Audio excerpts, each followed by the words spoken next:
Hello guys, magtimpla tayo ng salpeo before going to sleep. So, ayan. Wow! Wala na palang lawan. So, ayan, ubos na. Buti na lang mayroon akong stock sa rep na salpeo. So, ayan.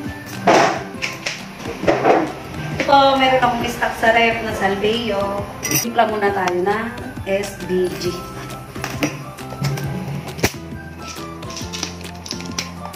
So, ayan guys. So, shield na shield pa po siya. So, ang bango. Press na press po siya guys. So, ayan po. Press na salpeo garlic grass. Ayan. Sobrang press at ang sarap. So, magtimpla po ako. So, nakaugalian ko na po ito guys. Tuwing umaga, 30 minutes before breakfast, nainom po ako ng salpeo garlic grass. And before going to bed, so yan, nag-iinom din po ako ng salpeo garlic grass. Sa cold water po siya kasi mas magaling po siya sa cold water. Pwede rin naman po ng normal water kung hindi po kayo sanay uminom ng malamig na tubig guys. And bawal po siya sa mainit na tubig.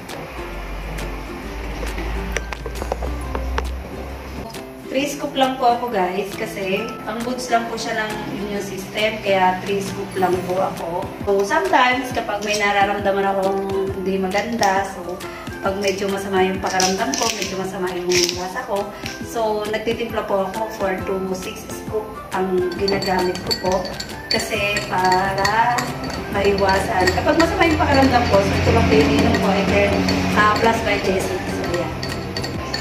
So yan guys. Sobrang bango. Bango. Ang bango po. So, fresh na fresh siya talaga. So, okay guys, kung mag-a-avail po kayo ng salpeo garlic grass, so avail na po kayo. Marami po kaming distributor. Na pwede nyo pong bilan. Make sure lang po na legit po yung inyo pong mapupuntahan.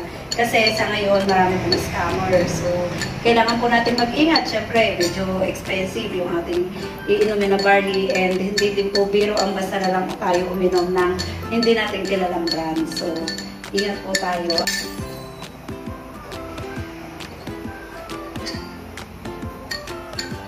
So, hindi ko natanggal yung kutsara.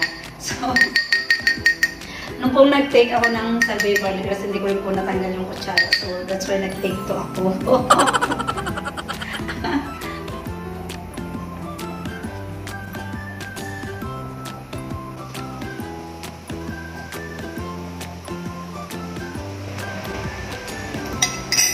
Sarap guys. Sarap na niya, lalo't medyo malamig yung titimplahin nyo. Masarap siya. Dati po, normal water lang yung iniinom ko. Pero, ngayon, cold water po kasi ang sarap niya. So, yan guys. So, after ko po magtimpla, so, dinabalik ko po siya sa ref. Yan. Kasi po, mas maganda po siya nasa ref. Mas maganda po kasi siya nasa ref. So, ayan guys. So, ito yung isa ko na wala lang laman. So, sino man po may gusto? Sino may gusto na lalagyan? So, ayan. Pwede po natin siyang gamitin pang condiments. So, pwede po siya sa asin, asukal. Pwede siyang lagyan ng mga condiments. So, ayan. Pwede na po kayo ng salpeo garlic grass. And kung gusto nyo po mag-avail ng membership, so, PM lang po sa akin. And maganda po kasi na mapamember po tayo dito para po ma-avail natin yung lifetime discount. And pwede rin po tayong kumita as long as gusto nyo po magbenta. Kasi po, kung magbebenta po tayo ng product, so, hindi po mahirap para sa atin. Ito po yung number 1 na nagustuhan ko talaga dito sa salpeo.